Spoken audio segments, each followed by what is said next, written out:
morning, good afternoon. I think let's start. We're right on the 10 o'clock mark, if that's okay with all of you. So thank you, Excellencies, ladies and gentlemen. Thank you for joining us today for this briefing on the humanitarian situation in Ethiopia.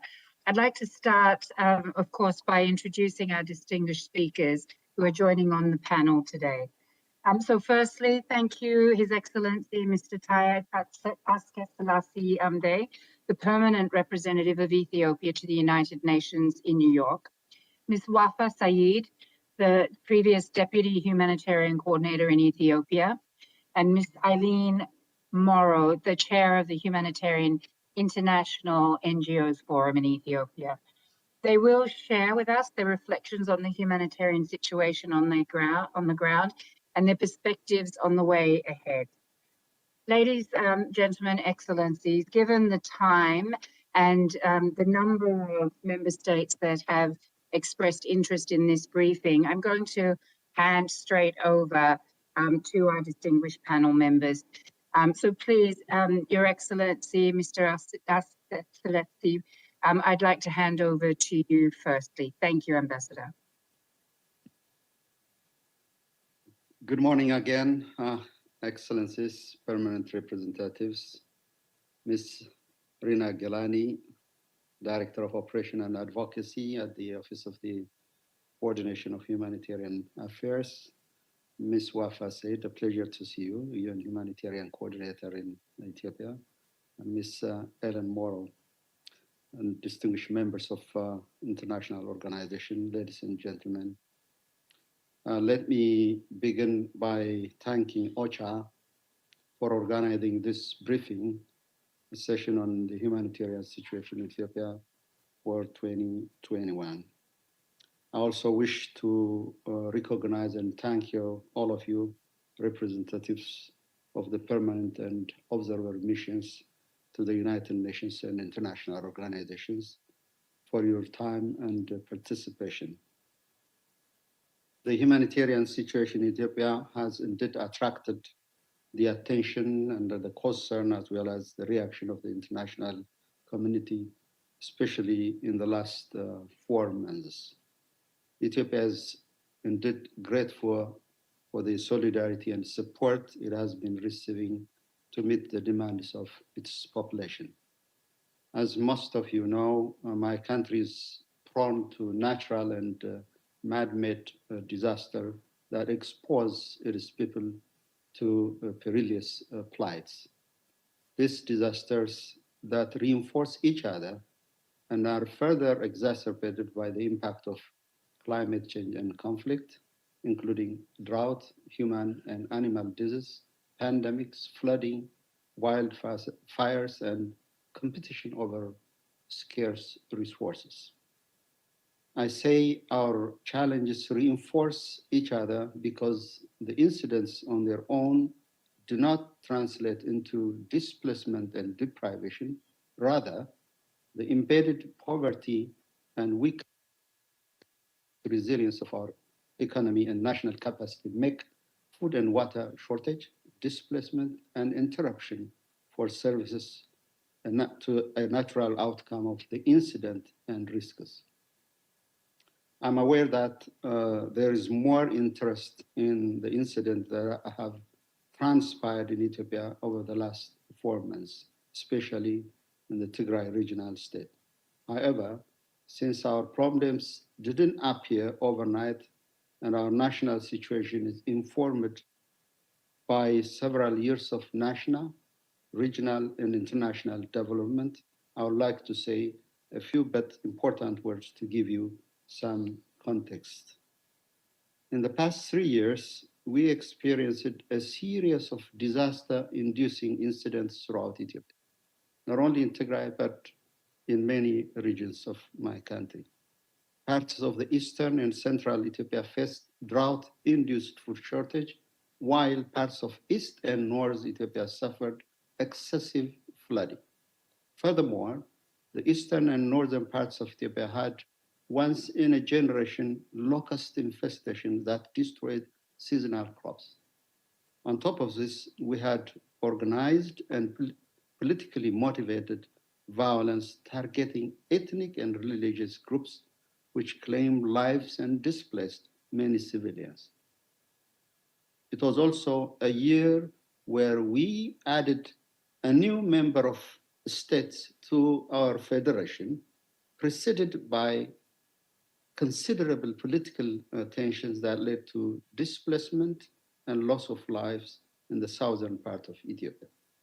Politically orchestrated crimes continued up until November 2020, where they led up into an attack against the Ethiopian National Defense Force station in Tigray region. For a careful onlooker, the last few years in Ethiopia saw a manifestation of friction between the old and the new, the status quo and the reform. A group that led the country for close to 3 decades was determined to derail a peaceful transition of power. It was not able to accept the new voice of change and reform.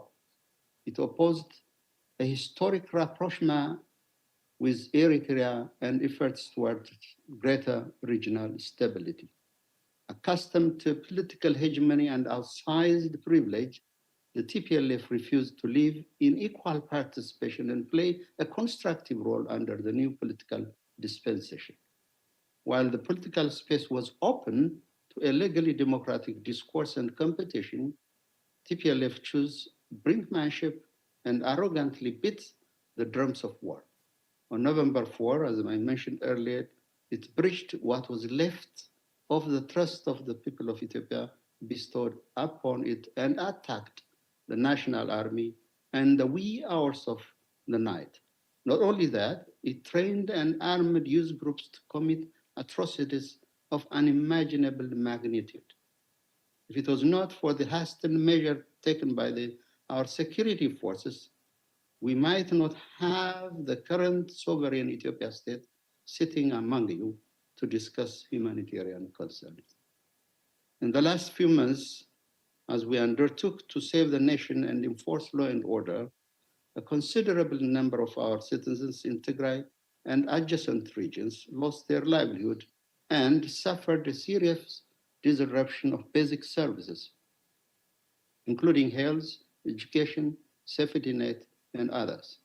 In the Tigray region alone, this incident increased aid dependency from 1.7 million citizens dependent on safety net assistance before the onset of the operation to 2.5 million recipients today. The need was heightened because many self-sustaining families employed in various sectors became dependent on food aid due to the disruption of livelihood, leaving 4.2 million people in need of humanitarian assistance. Together, this complex cause of disaster have increased the total number of expected aid recipients across the country in all sectors, including agriculture, education, health, nutrition, and protection, to the 17.5 million population as indicated and projected by OCHA. Of this, 13.7 million will need food aid. Excellencies, it would be a remiss of me if I don't mention challenges created by the global COVID-19 pandemic. The pandemic has indeed worsened the humanitarian situation in Ethiopia. To date, we have had close to 200,000 confirmed infections. Thankfully, we have an encouraging rate of recovery and relatively a low mortality rate.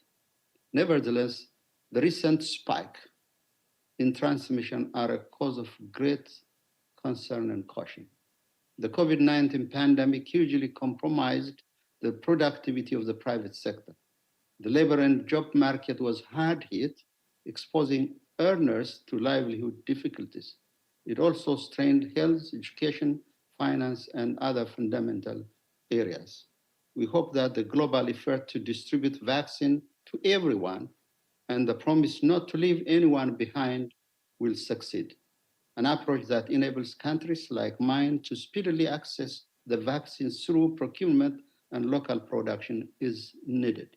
It is critical that we live up to the Oft repeated adage, no one is safe until everyone is safe. Excellencies, ladies and gentlemen, while we call for international support to our humanitarian challenge, we reassure you of my government's commitment to redouble its effort at preventing and addressing the needs. So far, we have covered 70% of the humanitarian need in Tigray, spending over $1 billion by shifting the budget from other national projects. When we ask for assistance and cooperation, we're mindful of the unfortunate reality whereby disasters are not rare. The donor community has too many fires it urgently needs to put out. Ethiopia expressed its solidarity with all the countries and population facing humanitarian challenges. As an emerging economy with a sizable population in Africa, we are determined to lift our people from abject poverty and perpetual vulnerability. That's why we advocate for development-oriented humanitarian interventions. That's also why we ask partners to focus on action rather than simply issuing statements that yield nothing to the people in need. In conclusion, we hope that partners will soon finalize the humanitarian response plan for 2021. Ethiopia is ready to work with the international community in line with the accepted principles of humanitarian assistance, respecting the sovereignty and territorial integrity of the nation. We will spare no effort to remove hurdles and ensure seamless coordination. With this, I conclude my remarks by once again thanking OCHA and all other partners for their continued support and calling on partners to redouble their efforts in order to provide adequate funding. I thank you. Thank you, Ambassador. Thank you for your remarks and comments. Let me hand the floor over to Ms. Wafa Saeed, who's just spent the last 3 months actually in Tigray itself. Wafa, the floor is yours. Okay, thank you so much, Rina and Ambassador Teye, Excellencies from the representatives of the member states, ladies and gentlemen, colleagues, thank you so much. I would like to start first by saying this year in 2021, there are around 23.5 million are estimated to be in need of humanitarian assistance in Ethiopia, resulting from multiple shocks, including the conflicts that erupted in Tigray and Benishangul, the impacts of drought, also the fact that the worst desert locust in the last 25 years has also had an impact, and the socio-economic impact of COVID-19. And as Rina mentioned, I've been based in almost for the last 3 months, basically in Tigray, mostly in Mekelle, but I also got to travel to Adigrat, Shiri, Aksum, Adwa, and Zalambesa. And I spoke to affected people, I spoke to displaced people, to the local authorities, and I worked very closely with government and humanitarian partners. And in my briefing, I will cover 3 key points. One, I will give you highlights about the situation, and I will focus on the impact of the conflict in Tigray on the people. And then I will also share with you key highlights on the response. And then I will conclude by what I suggest we should focus on to scale up the response, both in terms of assistance and protection. And I think first I would like to start that we need to acknowledge that the impact of the conflict in Tigray is not yet fully known, because there's still communication blackouts in large parts of Tigray, and also vast areas are yet to be accessed, especially in the rural areas. But what we already know is quite alarming. And first I would like to say, from the impact of the people, this is also primarily a protection crisis, because humanitarian partners continue to receive corroborated reports of targeted killing of civilians and other grave protection concerns, including sexual and gender-based violence, forced displacement, containment of the movement of civilians, and extensive looting of property of civilians. And some of these concerns have already been reported by the Ethiopian Human Rights Commissions. And while also telecommunication, electricity, and banking services have resumed in some cities, millions of people remain with no access to power, phone network, and banking for months. And this continued disruption is compounding the suffering of the people and limiting their coping capacities. People told us that they cannot mill their grains, they cannot contact family members to know their whereabouts, and many people said that they are prevented from accessing their own savings, remittance, or pensions. And when it comes to sexual and gender-based violence, just to give you facts, that in mid-March, 5 medical facilities at Mekelle, Adigrat, Bokro, Shere, and Aksum recorded around 516 rape cases. Given the fact that most health facilities are not functioning, and also the stigma associated with rape, it is projected that actual numbers are much higher. And women say they have been raped by armed actors. They also told stories of gang rape, rape in front of family members, and men being forced to rape their own family members under the threat of violence. And I think also as a result of conflict, we have seen hundreds of thousands of people displaced in search of safety. And most of the internally displaced left with nothing more than the clothes they were wearing. They are generally traumatized, and they tell stories of the difficult journey they took in search of safety. Some reported walking for 2 weeks as far as 500 kilometers. And of the people who traveled with them, some were reportedly killed, particularly youngsters. People were reportedly beaten. Women were subject to rape, and some were pregnant and delivered on the way, losing their babies. The number of internally displaced people also, as we speak, continue to increase. And over the past weeks, around 1,000 people were arriving to Shere on daily basis. The majority of the recent displaced people have come from Western Tigray, but also they have come from other areas like the Northwestern Zone and the Central Zone, where they are reportedly being expelled by armed actors. And while it's currently not possible to identify the full scale of the displacement, the current figure used by the local authorities is around 950,000 internally displaced people. On food security and nutrition, the situation in Tigray was already on a deteriorating trend prior to the crisis. Due to the socioeconomic impact of COVID-19, the desert locust infestation, and the vulnerable population was already under stress prior to the harvest season.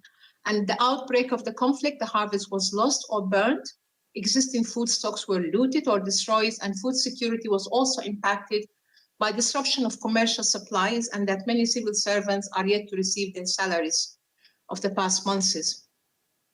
Also, the Famine Early Warning System Network report that was issued on early February projected that emergency IPC4 outcomes are expected to emerge across extensive areas of central and eastern Tigray.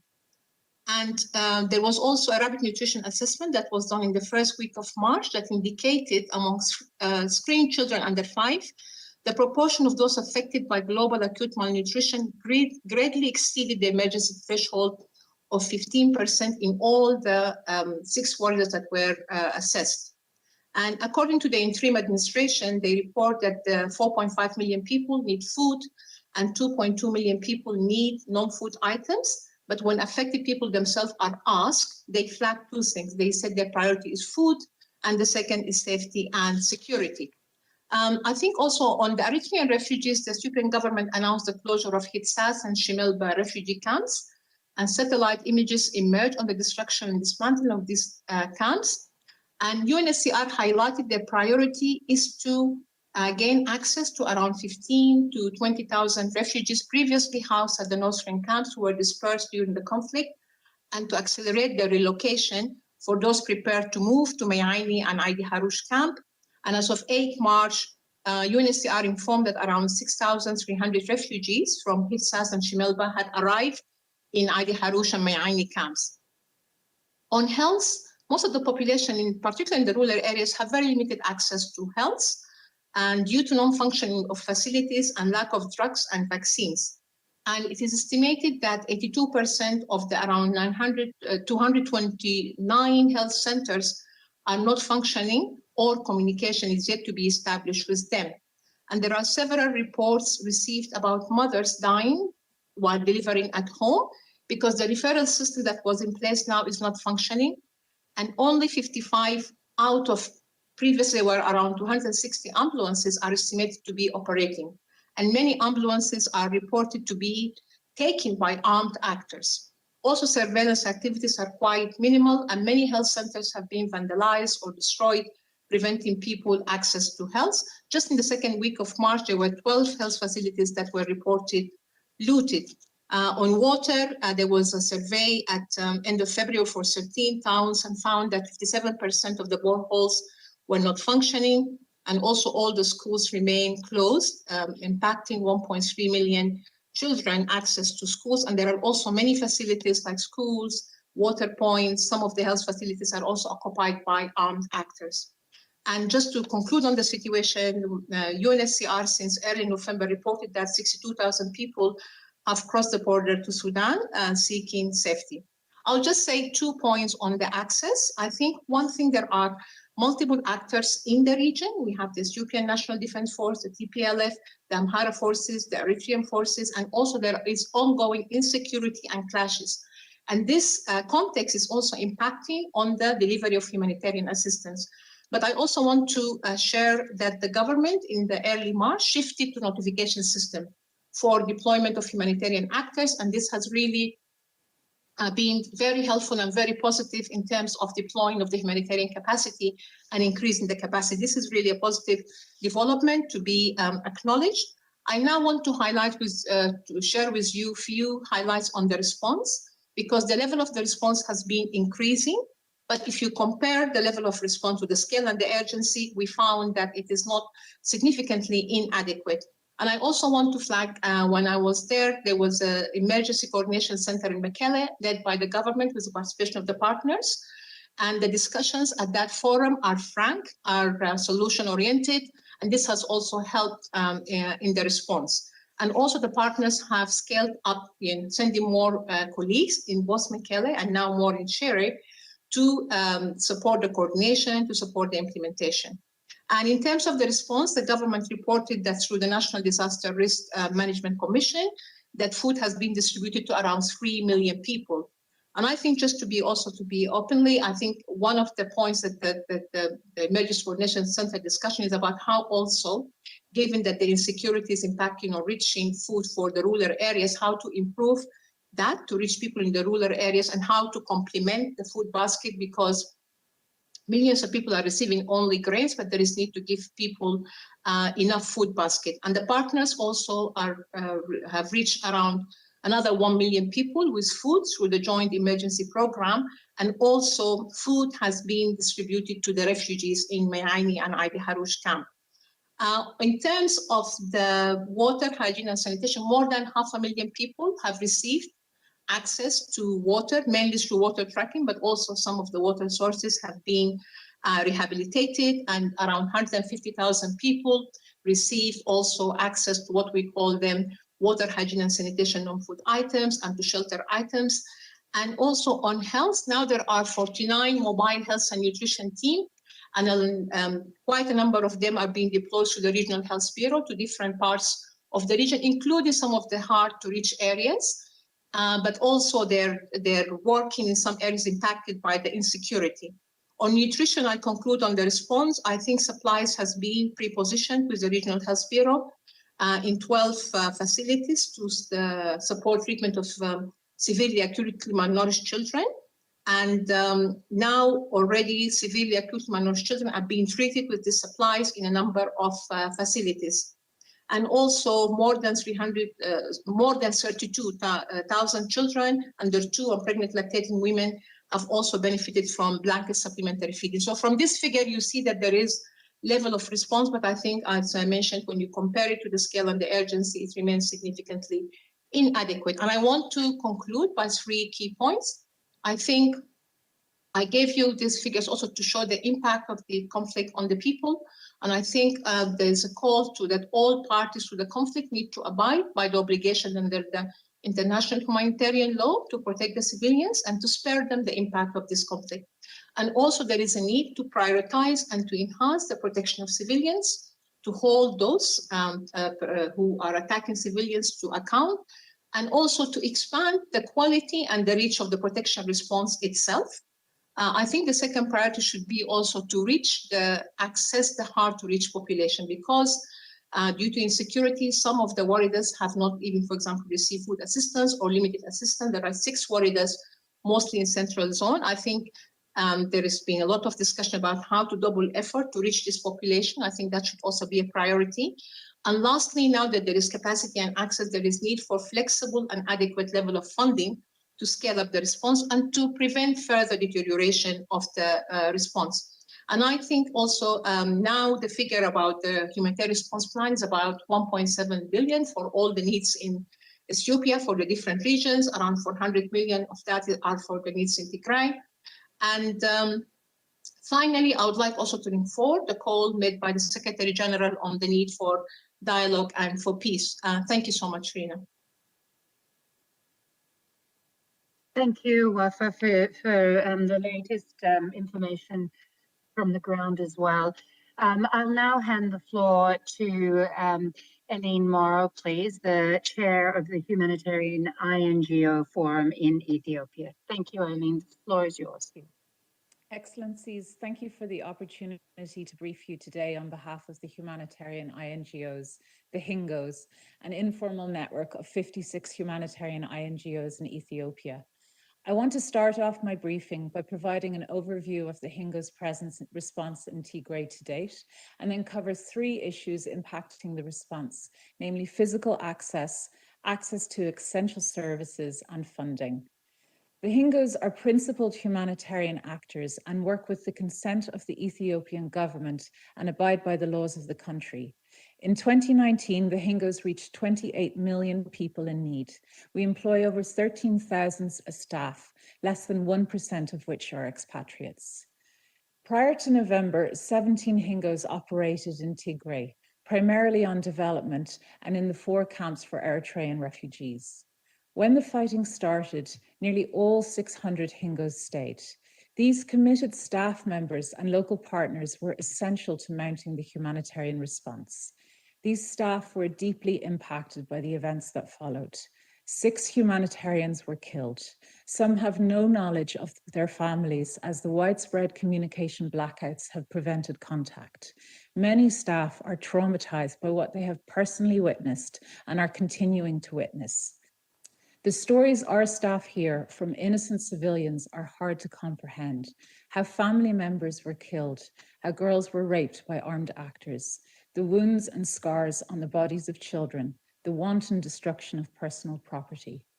What is unfolding in Tigray is a complex and grave humanitarian and protection crisis. To date, HINGOs have reached 1.6 million people with food and over 3 million people with health, water, shelter, and nutrition services. There are now 24 HINGOs responding with some 1,200 staff deployed. However, the response still does not meet the enormous level of need. As Ms. Said highlighted in Shire, some 1,000 displaced people are arriving every day, many of them emaciated and with no possessions. These numbers include hundreds of unaccompanied children, many as young as 8 years old. They are bewildered and distraught. The shelter conditions are dire. Many are sleeping on the hard ground. Sanitation conditions are appalling. There is no privacy. Women report being raped in the night. And this is just one of many towns that are facing a similar situation. The needs in Tigray cannot be overstated, and they are getting worse. There are 3 key areas that will enable the rapid scale-up of the humanitarian response to meet these needs, and that's namely physical access, access to essential services, and funding. In relation to physical access, like my colleague, I want to acknowledge that the bureaucratic access impediments have been significantly reduced. Agencies are more rapidly deploying international staff to Tigray through the new notification system. The Tigray interim authorities are promptly facilitating project approvals. However, surge staff are still limited to 1-month visas, causing significant operational challenges. The provision of 6-month NGO visas would ensure the availability of needed expertise. The population along the main route from Mekelle to Shire is accessible. However, ongoing fighting affects delivery of critical humanitarian assistance to some 960,000 people in need. While humanitarians are not a target, the major risk is being in the wrong place at the wrong time. Off the main roads, lengthy negotiations are required with security actors to gain access to people in need. Armed actors continue to occupy schools and health facilities. There are increasing reports of armed actors harassing humanitarian staff. Yesterday, MSF staff witnessed the killing of civilians, and one of their staff was beaten by armed forces. All armed actors must recognize humanitarian agencies' mandate to assist people in need, even in areas beyond government control. They must ensure the protection of humanitarian staff to enable assistance to reach crisis-affected populations. A second key to unlocking access is the restoration of essential services, namely communication, local government, and banking. This would enable a more effective humanitarian response and, more importantly, reduce reliance on humanitarian aid. While communication is the bedrock of good security management for humanitarians, it drives markets and banking. The restoration of the mobile network would also enable families to get news of missing loved ones. Communications must urgently be restored. There are few government staff present now at local level, as many have not received their salaries. The payment of all civil servant salaries and removal of military personnel from civilian infrastructure would support the return of essential services. While banking is partially restored in Mekelle and Shire, in large parts of Tigray, there are no banking services. This makes operations difficult, and the provision of multi-purpose cash programming, arguably the most effective response modality, at scale impossible.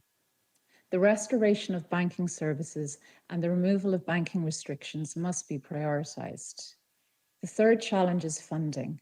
The Hingos have raised over 168 million in cash and commodities for the humanitarian response and thank the international community for their generous support.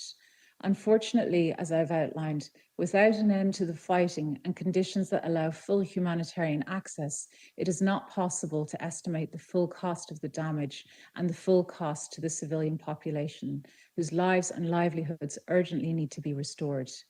Based on current estimates, there is still a funding gap of at least 200 million for meeting life-saving humanitarian needs. If the money comes online now, some people can plant and harvest and reduce their need for food aid. Displaced people can be protected from the rains. Disease outbreaks can be averted by restarting vaccination and restoring water infrastructure. If the money does not come online now, the people of Tigray face a severe deterioration of needs.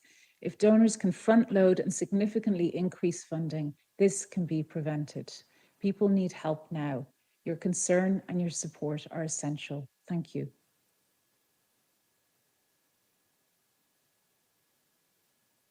Thank you very much, Eileen, for your remarks and reflections.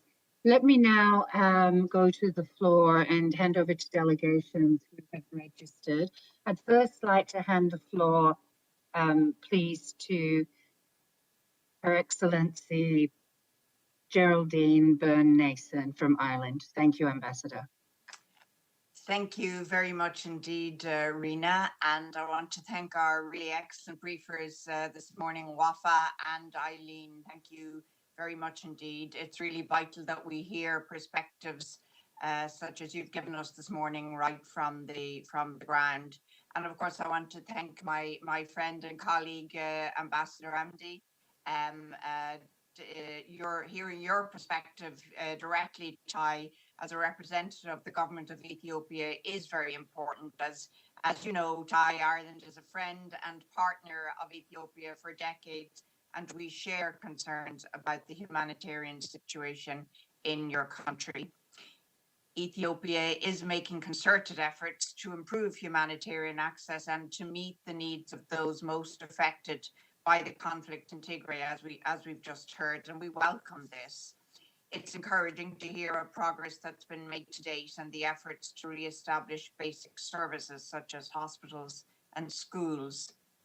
However, we share the concerns expressed today that the overall humanitarian response remains inadequate compared to the urgent, large-scale needs. Some administrative restrictions, such as those on visas, we've just heard, continue to impede the operations of humanitarian organizations, while large areas of Tigray remain inaccessible due to ongoing conflict. There is an urgent need for greater humanitarian access to rural areas. Humanitarian actors, we've heard, need to step up their presence and reach. There also needs to be access to communications and essential services, and all armed actors need to immediately vacate public buildings such as hospitals and schools. As we've also heard today, significant challenges remain with respect to the continuing large-scale displacement of people and serious concerns regarding the protection of civilians throughout the region. Just yesterday, we heard harrowing reports from our MSF colleagues that their staff were threatened by soldiers and that they witnessed the extrajudicial killing of at least 4 men. This very sadly reflects ongoing allegations of violations of international humanitarian and human rights law. We call on all parties to comply with their obligations in this regard, including those related to the protection of civilians and sexual and gender-based violence. In this regard, we welcome recent statements by Prime Minister Abiy Ahmed on ensuring accountability in collaboration with continental and international human rights experts. We've heard it this morning, this continuation of widespread conflict is at the core of the challenges here. The serious threat of large-scale food insecurity is making the situation clearly worse. The most important step all parties to this conflict can take now is to stop fighting immediately. All parties need to engage to help resolve this conflict, and the participation of regional organizations, particularly the African Union, in this respect is really vital. So just before I conclude, if I may, through you, Rina, put a question to my colleague, Tai.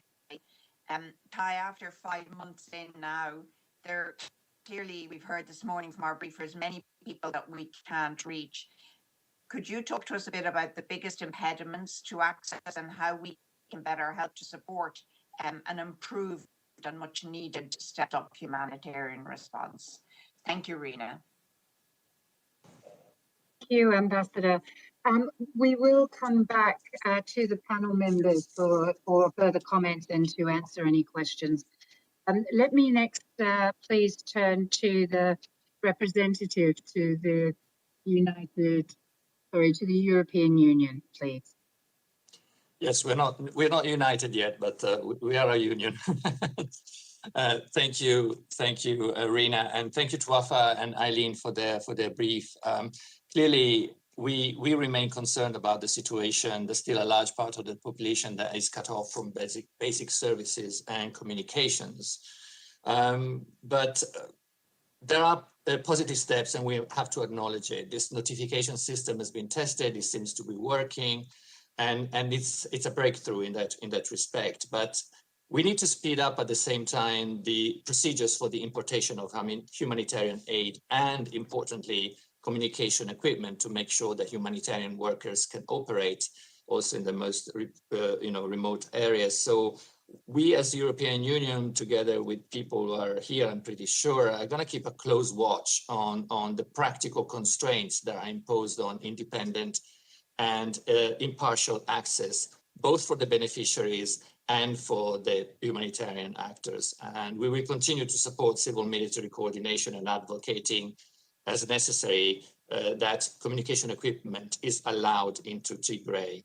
I wanted to pick up an element that was underlined by Eileen, because that's also a concern, and that is the processes for granting humanitarian entry visas. They have to be expedited. And I think it's only legitimate to say that the visas should be for a longer period than just 1 month. We also want to reiterate the need to end violence and to respect international human rights law and international humanitarian law and international refugee law. What we witness, threats also to humanitarian workers and actors is not acceptable.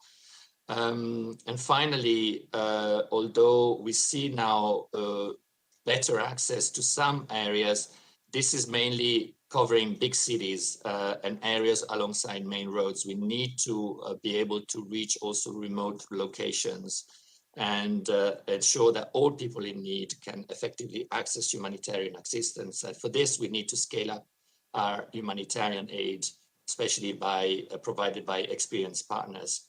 So thank you very much for this briefing today. It's important to keep the situation in Tigray on our agenda here in New York. Thank you, Ambassador. Please let me now give the floor to the representative of Canada. Thank you, Rena, and good morning. Thanks also at the outset to Wafa and Eileen for your briefings this morning. Not only the content, but really for spending the time with us and in this format as well, which is being webcast broadly. Not only colleagues of mine at our mission here in New York dialing in and attending, but virtually in Ottawa as well, given the significance of this issue and its importance to us as a partner of the UN, the system on the ground, but also partnering over a period of time and years with the Ethiopian government. Just a couple of points, if I may, on the critical need for ramped up assistance on the ground. You know, something that certainly we, an assessment that we share with the briefers today. In response to the situation in Tigray over the last months, our government has expanded humanitarian funding in the back half of 2020 and the start of 2021 from a little over $2 million to $4 million last year and up to almost $6 million in 2021 so far. And we're looking at, you know, the needs on the ground and how to best address those financially. But it's not only that, it's also, of course, the support and the advocacy that we can bring hand in hand with the system and international humanitarian NGOs on the ground. So thank you for the content from the briefers this morning on access, particularly points well taken on the banking sector. We've seen an increased access from satellite communications in Tigray now, but wondering if the briefers could speak to a little bit more. I think we'll touch on this in their presentations, but a little bit more on the continuing challenges in that regard, how satellite communications have allowed for some accessibility, but what would be further required to really address the needs there. And just lastly, I'll say that the testimony, and others have spoken about this, the testimony yesterday from the Médecins Sans Frontières team on the ground is shocking. It's disturbing. And for our government, these extrajudicial killings alleged need to be investigated and responded to. Thank you. Thank you for your remarks. I'll now hand the floor to the representative from France, please. Thank you. Many thanks to OCHA for organizing this briefing. I would also like to thank the permanent representative of Ethiopia, the Deputy UN Humanitarian Coordinator, and the chair of the Humanitarian INGO Forum for their very comprehensive presentation. I would like to mention briefly 4 points. First point, we acknowledge the measures taken by the Ethiopian government to improve humanitarian access, notably the implementation of the notification system you mentioned. But more needs to be done, in particular in 5 areas. First, ensure that all UN and NGO personnel we requested have humanitarian access without delay to all the people in need, without facing additional obstacles from local actors. And this is also more essential as humanitarian needs, notably regarding food security, are increasing. Second, improve the delivery of humanitarian aid to isolated and rural areas, in particular to the center of Tigray. Third, ensure that humanitarian actors have access to telecommunication equipments. Fourth, strengthen monitoring to ensure that aid is reaching those most in need. Fifth, restore basic services. And in that regard, it is important to strengthen the civil coordination. Second point, we call on all parties to the conflict to respect their obligations under international humanitarian, refugee, and human rights law. The protection of civilians, including UN, humanitarian and medical personnel, must remain an absolute priority. It is also crucial to ensure the protection and safety of all refugees and IDPs. Third point, we are deeply concerned by the serious allegations of large-scale violence against civilians, including killing and sexual violence, as well as the situation of Eritrean refugees in Tigray. We welcome the announcement of a joint international investigation into the crimes reported, led by the Ethiopian government and the OCHA, and we call for its swift implementation to ensure that those responsible are held into account. And fourth and last point, France will remain fully mobilized to respond to this humanitarian crisis. We are dedicating in 2021 more than 3 million euros in favor of IDPs, refugees, and civilian populations in the region. I thank you. Thank you. Let me hand the floor, please, to the representative from the United States. Hey, good morning, everyone. Thank you so much to Ambassador Ambe and to OCHA and to Rina for bringing us together this morning to learn more and to discuss this deeply concerning humanitarian situation in Ethiopia. I want to thank our briefers for providing such a comprehensive and frank assessment of the situation on the ground. And let me say to Wafa, thank you so much for your service as Deputy Humanitarian Coordinator during this intense and critical time. We want to specifically thank you for your efforts to facilitate the evacuation convoys for UN and humanitarian staff, as well as foreigners from Tigray, from the region at the start of the conflict. And we welcome Coherent Leti as the incoming Deputy Humanitarian Coordinator. As so many of the others we've heard this morning, we are deeply concerned by what we have heard today, particularly the details of the number of vulnerable children, women, and men who've suffered untold hardship, many of them life-threatening, since this conflict broke out approximately 5 months ago. And as others, we are deeply alarmed by the reports yesterday from Doctors Without Borders detailing a senseless killing and the assault on humanitarian aid workers. We express our solidarity with Doctors Without Borders and call for the protection of civilians. We also call on armed groups to respect the delivery of humanitarian assistance.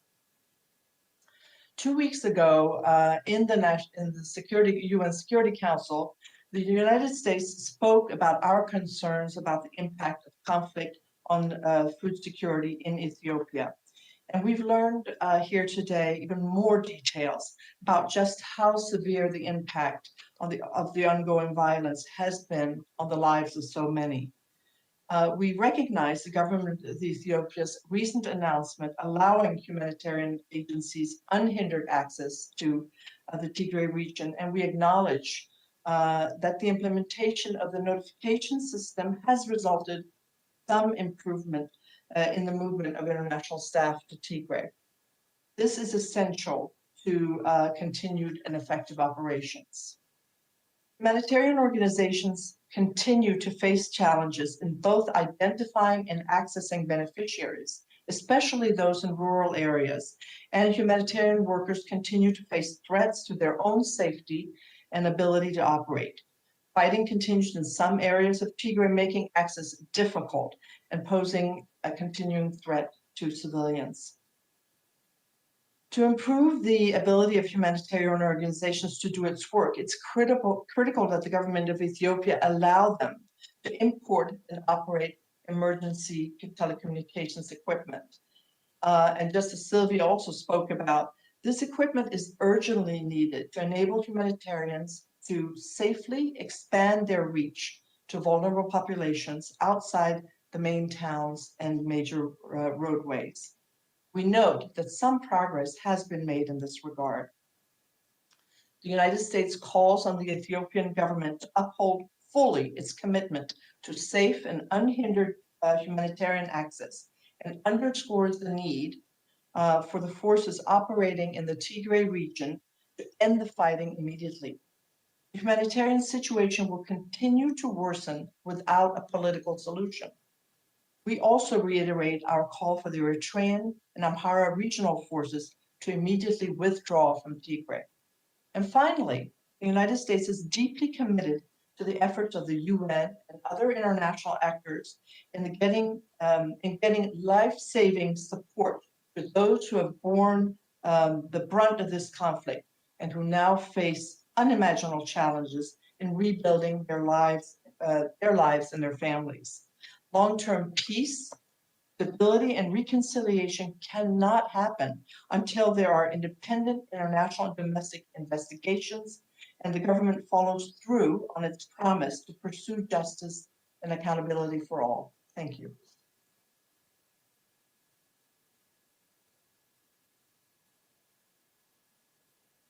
Thank you, Ambassador. Let me now please turn and hand the floor over to the representative from the United Kingdom. Thanks very much indeed, and thank you so much to our briefers. This is clearly a timely briefing on the conflict in Tigray, and it was incredibly harrowing to hear the description of the situation. Good morning. How are you? On the ground. Ambassador, I'll just ask everyone to mute. We can still, thank you. Sorry, Ambassador, back to you. Thanks very much, Rina. So I wanted to start really just by praising the work of those delivering the humanitarian aid on the ground, obviously in incredibly challenging situations brought home to us by the note we received from Médecins Sans Frontières yesterday.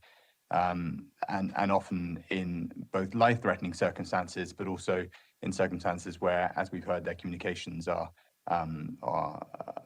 depleted.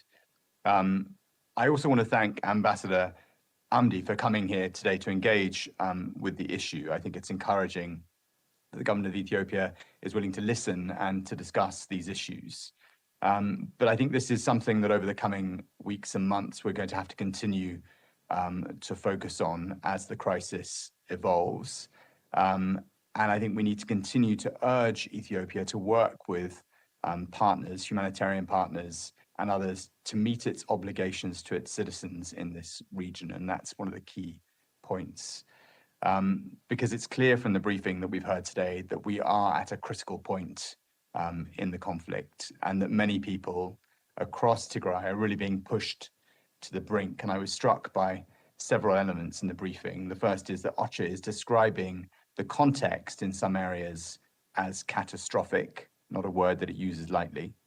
That the violence has caused this sharp deterioration in food security in particular, with rates of malnutrition vastly exceeding emergency thresholds as we understand them.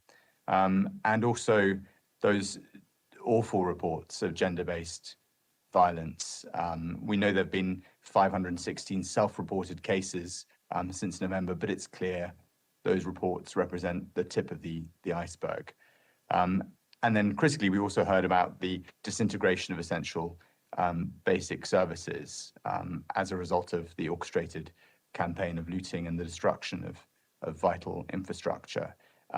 This is impacting women and children worst as ever. Now, I confess that the thing that concerned me most in your assessment, Ambassador Amdi, was that it seemed to focus mainly on the past, and we absolutely understand the context prior to this crisis and how challenging it was. And indeed, the UK's contribution to supporting Ethiopia was focused on COVID and locusts and the other challenges that pertained. And as you know, we're giving over $100 million in support, which is now predominantly focused on the humanitarian crisis. But it's clear that we have to look to the future as well as the past. And there's only one way to address the crisis laid out for us today, and that is for the violence to stop and for full and unhindered access for humanitarian actors to be provided. Because without a cessation in hostilities, the drastic scaling up and protection of civilians and aid workers, we're only going to see further deterioration in the humanitarian situation. I mean, that's inevitable at this point. Now, I want to say we acknowledge the changes the government of Ethiopia brought about in early March, and we welcome them, but more absolutely needs to be done at this point. And we've heard about some of the things that we can do, communications, visas. It would be very good to hear from Ambassador Amdi if he thinks that progress can be made on those issues, on those specific issues we've heard about today.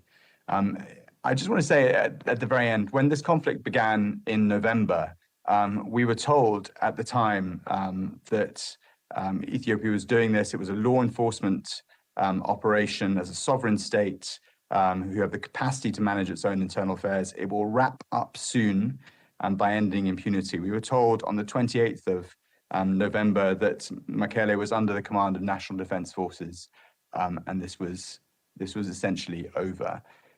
No one is contesting Ethiopia's sovereign right to ensure its own security, but we need to balance that with its other sovereign responsibility to look after its citizens. And I hope that we can focus on the future and that the government will engage in the dialogue we need to establish a ceasefire and to ensure the stability that allows the humanitarian situation to be addressed.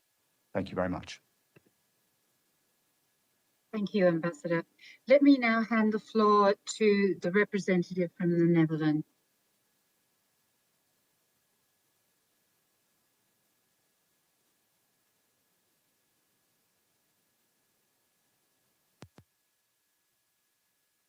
Just checking the sound.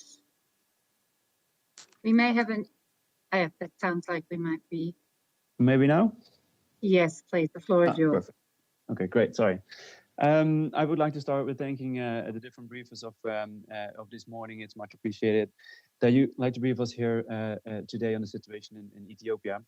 But then to get to the substance, to start with saying that we are very appalled by the incessant reports and the messages that we continue to receive about gross human rights violations in Tigray. And I would also like to stress once again that all warring parties need to abide by the international humanitarian law and international human rights law, as has been said by several speakers already. We are especially grieved by the attacks on health facilities and health personnel and call upon all actors in the conflict to ensure the safety of this group of essential aid workers. Then on the humanitarian assistance and its challenges that have been mentioned by several speakers. First of all, I would like to start by saying that we welcome the improved access and the cooperation of different parties to make that happen. What has been said by one of our briefers is that the access to rural areas remains of concern, so we might not forget that.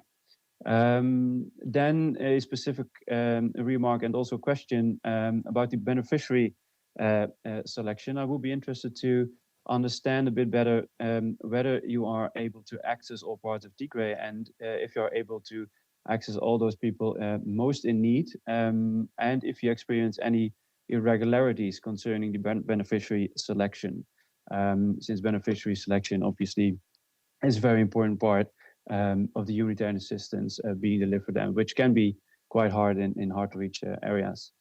Then my second point, which also has been mentioned before, is the reports that we still receive about problems of the scale up of the humanitarian operation. And can you confirm that these problems, and can you elaborate on what causes these problems exactly, and how organizations are trying to solve these issues when it comes to the scaling up of the operation? And then my last point is in support of what my US colleague has already mentioned, and it's the food security situation in Ethiopia. I would like to stress here once again that there is a UNSC resolution which is called 2417, which stems from 2018, which condemns the use of starvation as a weapon of war, and it was initiated by the Netherlands and Sweden and two other members of the council back then. So I think it's important in this particular situation that we keep monitoring the situation in Ethiopia and keep a close eye on what is happening when it comes to food security and the access to the people who need the food assistance. So I just wanted to end with that. Thanks a lot. Thank you. Let me turn the floor now to the representative from Germany. Okay, thank you very much, Rina, and thank you very much, everybody, for this very timely and necessary briefing. I agree with Ambassador Roscoe. I very much thank also our Ethiopian colleague, Ambassador of Ethiopia, for joining this meeting. And I would like to take your words. You asked for action and not only statements. So I would like to first mention German action to this crisis, German response to the crisis. We continue to increase our humanitarian funding for Ethiopia. We provided nearly $19 million in 2020, and this was before the crisis started. We will increase, and we will also increase in the regional pattern. We additionally will provide $120 million this year for regional response. In December 2020, and this is something Eileen mentioned, we front-loaded humanitarian organizations by providing €5 million of funding to the Ethiopian Humanitarian Full Fund, and as well of $4 million for the Sudanese Humanitarian Fund. Given the refugee flow from Tigray to Sudan and the deteriorating humanitarian situation in the region, we will swiftly provide additional humanitarian funding, including through the pool funds, also to this problem. As a key humanitarian donor, we welcome the Ethiopian government's recent administrative improvements for humanitarian access with the implementation of a notification system. This is well regarded, but for sure it is not enough, as we just heard during the briefing. So we encourage to do more, to provide more access, to provide longer visas, and what was mentioned by the humanitarian partners. Efficient civil-military coordination is essential to the current complex security environment. We remain deeply concerned by the dire humanitarian situation and the grave and widespread attacks on civilians, as also reported today, including the widespread use of gender-based violence by weapon bearers. We urge all parties, like everybody else did today, to adhere to international humanitarian law, international refugee law, and international human rights law. And we ask to hold those accountable who perpetrate these acts.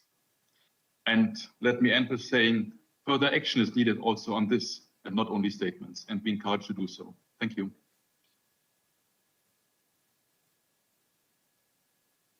Thank you.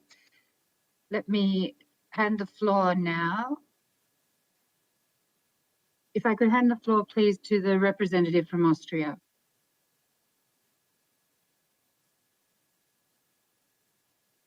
Thank you very much. Can you hear me?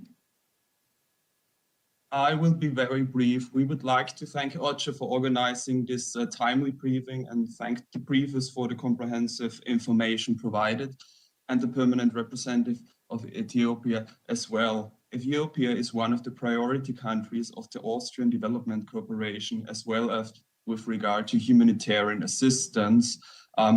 We highly commend the work of OCHA, NGOs, and other humanitarian actors in the country. Given the information we received today, as well as in the past, we are very concerned about the humanitarian situation. Unhindered access for humanitarian actors is very important in this regard. We would be particularly interested to hear more about the humanitarian works and challenges, in particular engaged in Tigray region.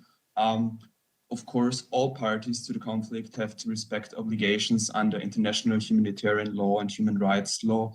And as previously mentioned, there is joint investigations are to be conducted by OCHA and the Ethiopian Human Rights Commission. We would be very grateful to hear more about recent or future developments in this area. Thank you very much. Thank you. That concludes the interventions from member states. I'd like to now hand the floor to the representative from IOM.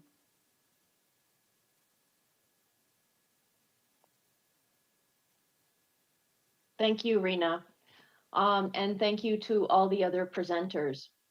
We note with the concerning increase in IDPs during the past month in Tigray, particularly in Shire, coming from Western Tigray and the Northwestern zones. IOM's displacement tracking activities remain ongoing in order to help humanitarian partners for planning purposes. Overall, the current humanitarian needs in Tigray are much higher than the current capacities of the humanitarian community, particularly in terms of shelter and non-food items. There is an urgent need to continue scaling up, expand and strengthen the response, and promptly get supplies into key locations in Tigray. Protection concerns, including gender-based violence, requires specific attention and concerted efforts to mitigate the risks and respond to the identified needs. Displacement sites are overcrowded as new arrivals continue to be brought in and host communities are impacted. We continue to advocate for additional sites and decongestion measures to ensure a suitable and dignified settlement. With consistent progress on humanitarian access to Tigray, efforts to provide a multi-sectoral response continue in Mekelle and Shire towns in Tigray region, as well as Dabat and Kabero Meda IDP sites in Gondar. However, funding gaps remain a huge area of concern in order to meet the needs on the ground. Thank you. Thank you, Tristan. Let me now hand it over to the representative from the Norwegian Refugee Council. Thank you, Ambassador, Excellencies, colleagues. Excellent overviews, and in agreement with the prioritization that's already been expressed, I'll just focus on a couple of points. And I'd like to begin by acknowledging the proven ability of the government of Ethiopia to lead humanitarian responses, as well as its recent efforts to improve access to the conflict areas through the notification system.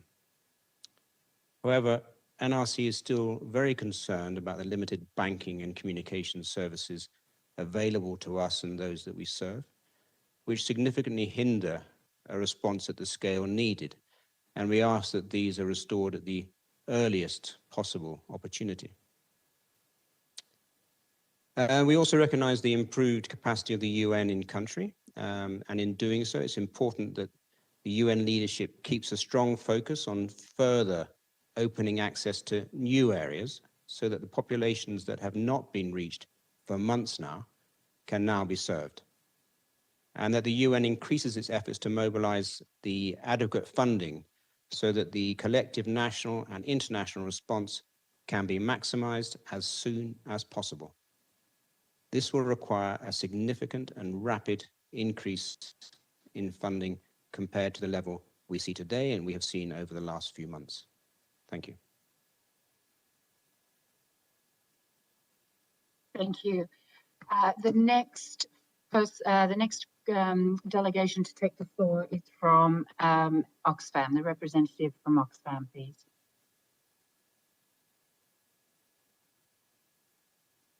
Good morning. My name is Richard Stanforth from Oxfam. We've heard some excellent excellencies. We've heard some excellent briefings here today. Thank you, Eileen, and thank you, Wafa, as well. We share all the concerns that are raised, most especially around the protection of civilians and the upholding of international law. But I also want to stress, Oxfam wants to stress that we need more funding. We are supporting 3,000 people because of support from our international partners, but critically also because of the support we're receiving and help we're receiving from our local partners. And the Development and Interchurch Aid Commission that we're working with in Mekelle is helping 3,000 people in a school. But we need more support. Many of the people there are pregnant mothers and people with young children. There's lack of sanitation. We're providing food. But with more support, we could reach many more people across the country. I do think there's been a positive change in the situation. We're seeing that on the ground, we have more access, but prices are rising, inflation is increasing. And I really thank those today who are making further commitments in terms of funding. But I would appeal to you all to provide much more funding to significantly increase the assistance to Ethiopia and to all of us so that we can respond much more effectively and avert the growing catastrophe. Thank you very much. Thank you. I now hand the floor to the last speaker for today before I hand back to the panel members, and that is the representative from CARE.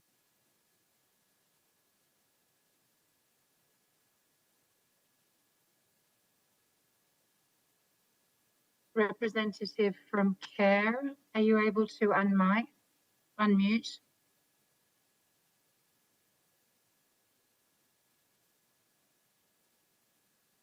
Given the time, we will move forward and go back to our panel members, please. Ambassador Amde, please let me hand the floor over to you to be the first responder. Thank you. Well, thank you very much once again. My understanding was indeed to discuss about the overall humanitarian response to Ethiopia for 2021.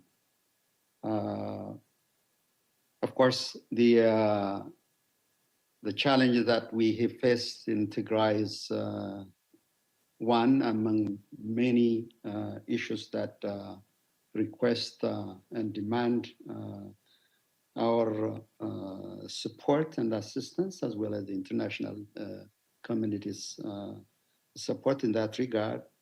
But overall, we should also look into it in the context of the overall humanitarian needs in agriculture, in food, education, health, and non-food items, and logistics and nutrition, and also the protection and wash, as mentioned earlier, of, as projected by OCHA, 17.5 million people. But probably I saw that indeed rightly so, there's a growing interest from the speakers and as well as from the notes we hear from the Ms. Wafa and as well as the humanitarian coordinator in Ethiopia.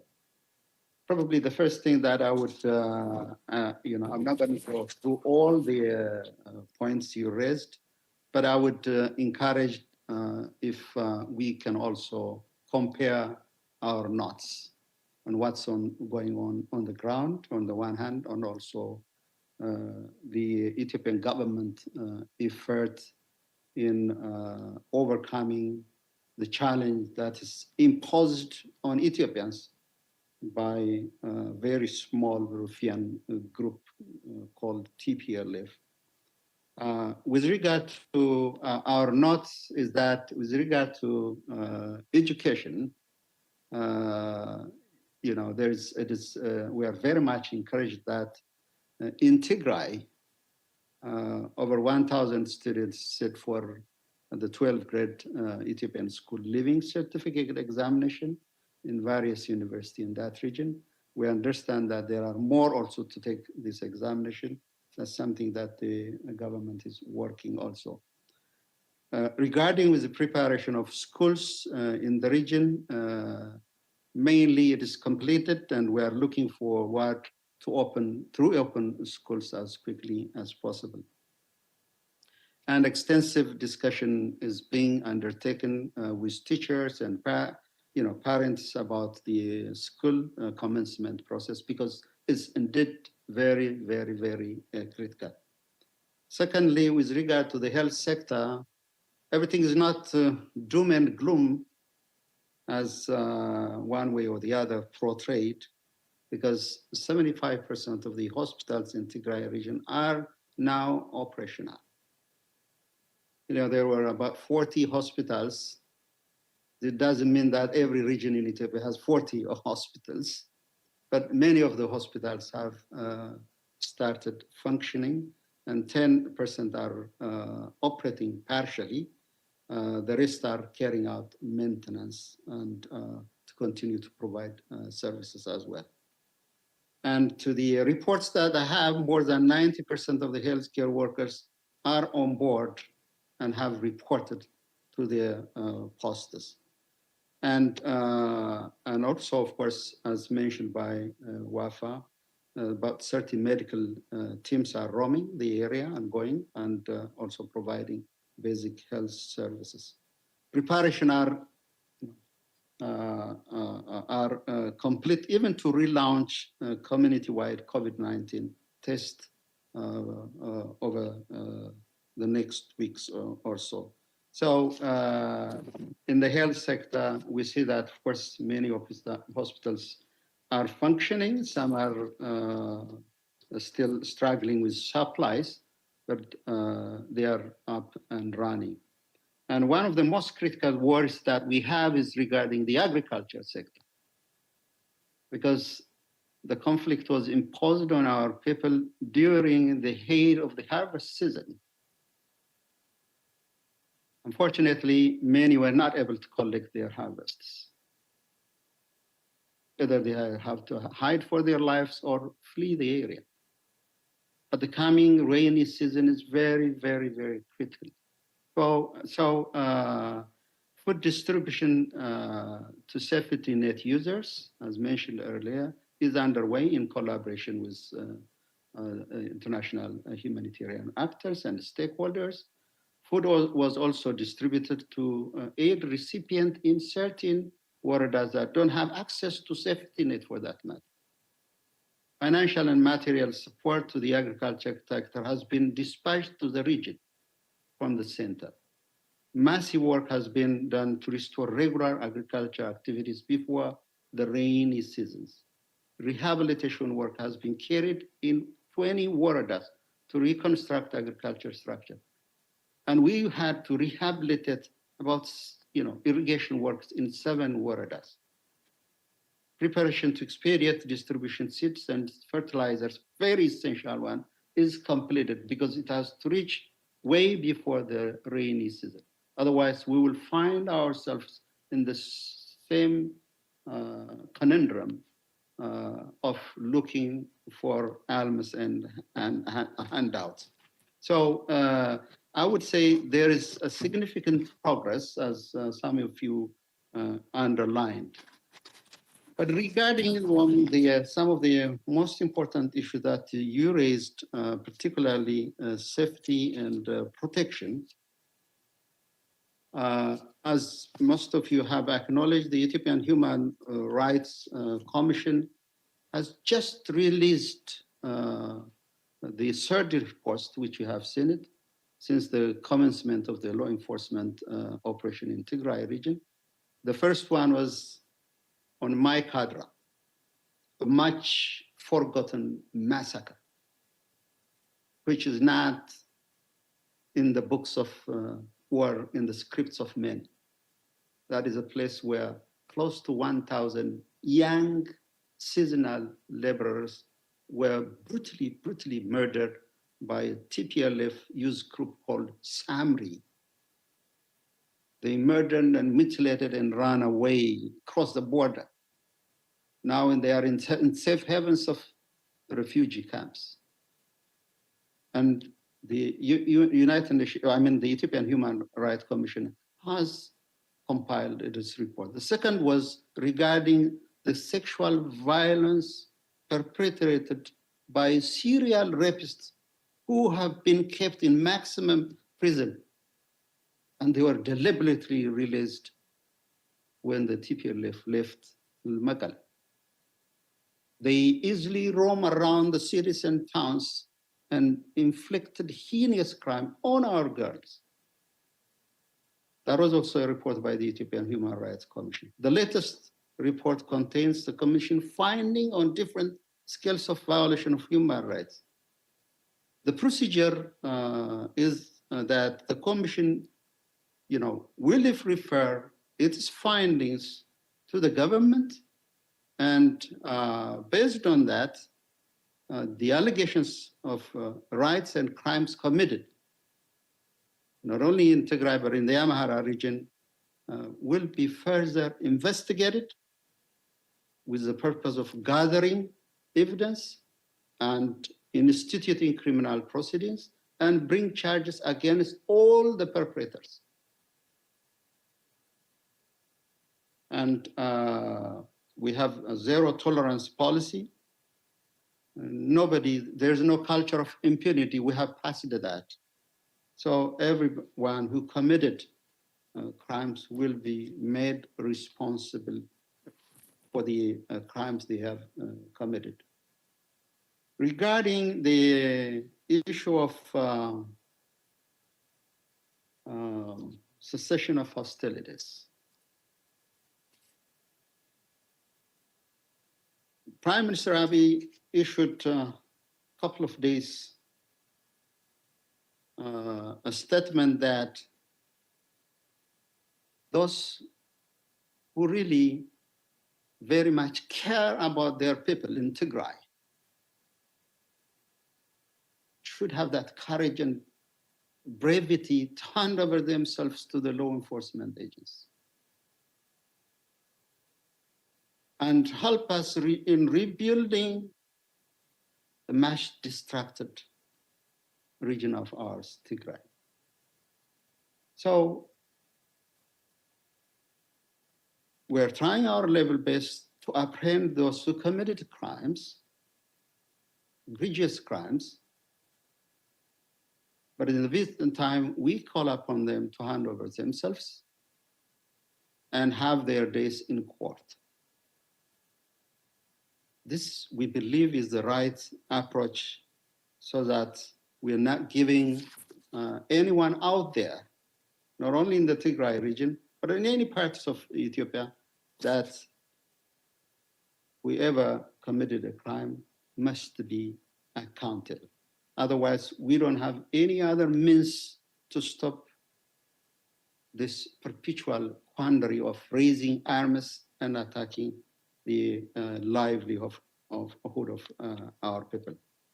So on the specific questions you raised, very much specific questions on expeditious delivery of visa, that's something that we can discuss and work together, because I haven't heard about that in the past, but we will look into it as well, and we'll discuss about it.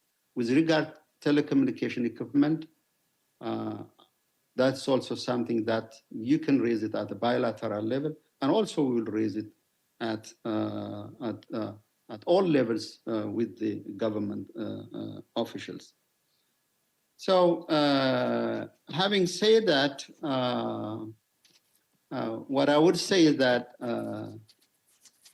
I would encourage to look, even though there are so many difficulties, to build on what has, on the positive aspects, particularly in Tigray, because the government is the main provider of food assistance. And we look forward to have more support from the international community.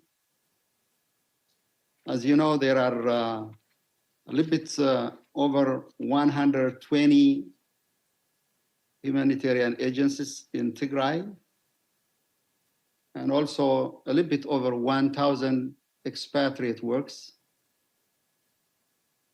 We are happy these people are there. We expect they will go also with other areas where there is a need. But in the meantime,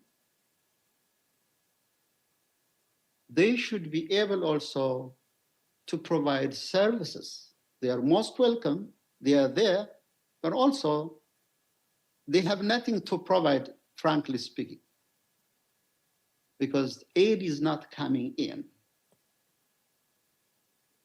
So in order to make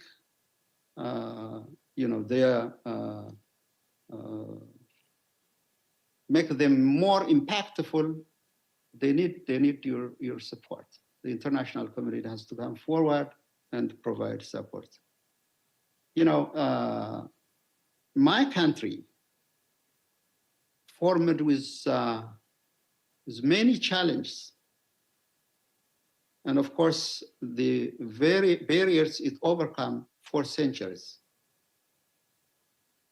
And I assume every country is, in one way, form or another, has passed through these many trials and tribulations. As an African country, we have so many challenges, the challenge that we don't even anticipate way ahead of time. But beyond those barriers, as any people and as any country, we have also our dreams. We have lived experiences derived from many hardships and hurdles. And also we are a people with high moral values, which we cherish. Those glooms and dooms are the making of political actors. But in the meantime, we have also to recognize our values. You know, the Ethiopian transformation has its aspirations. It has made good strides and shattering the culture of impunity instituted by TPLF and its group. That impunity of unbridled sense of invincibility and the legacy of kleptocracy that often drive ethnic conflict in our country. When the drums of war was hit, our people kept looking for solutions, explored so many avenues, walked around to avoid, but unfortunately, we were not successful. That has to be also factored in. What we feared has come upon us. We were left with one choice: to stand for the life of the country and to halt the disintegration of Ethiopia. Again, we didn't want this conflict. We didn't expect things to unfold in the manner that we saw. Nonetheless, it has been prudent upon any sovereign government to protect its very, very existence. So I would like again to express our gratitude for the response given by the international community, but much is needed from you. Let's feel it, let us touch it, and let's hear it. And we are indeed also grateful for what World Food Program has done as the first respondent, and including other UN agencies who stood with Ethiopia at this time of great need.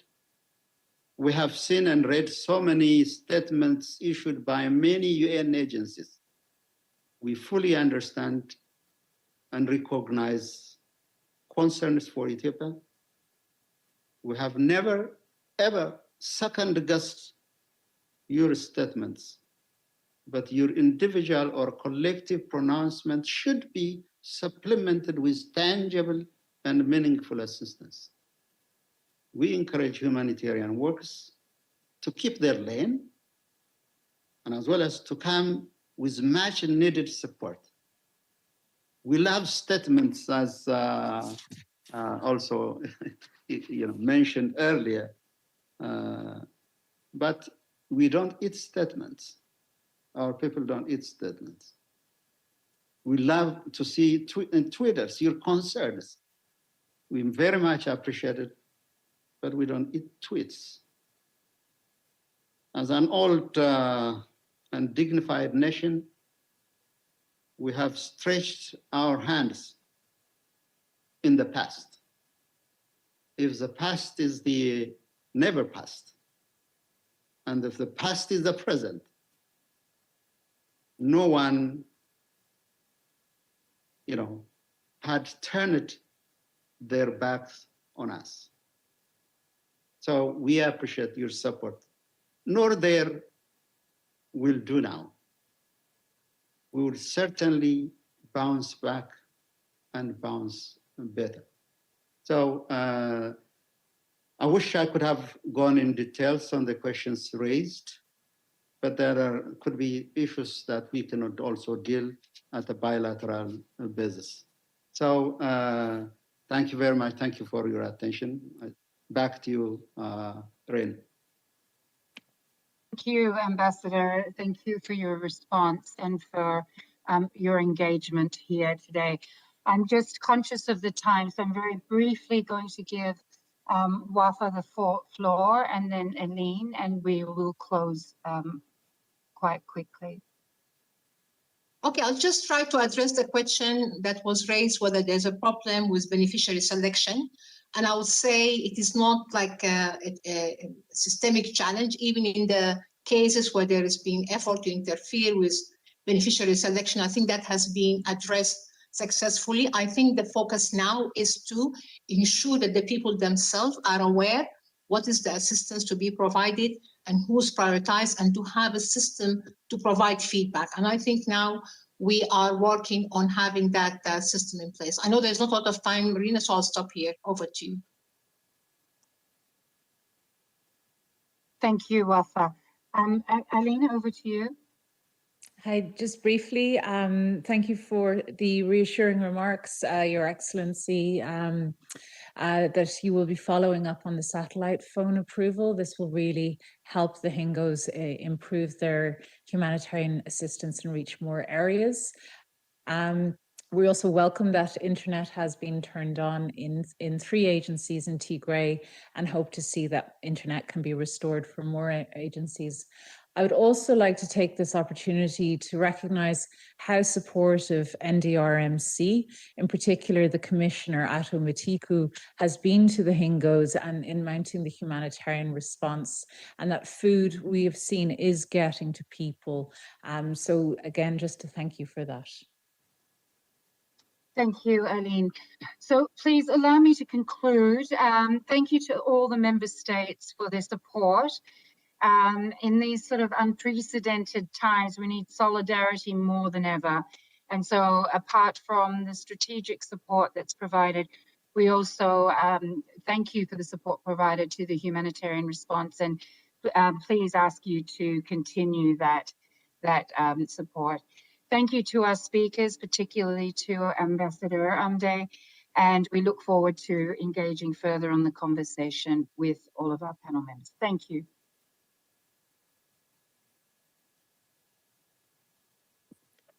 Thank you very much. Thank you. Thank you, everyone. Thank you. Thank you, Wafa. Thank you, Renee. Thank you. Thank you, Ambassador. Thank you.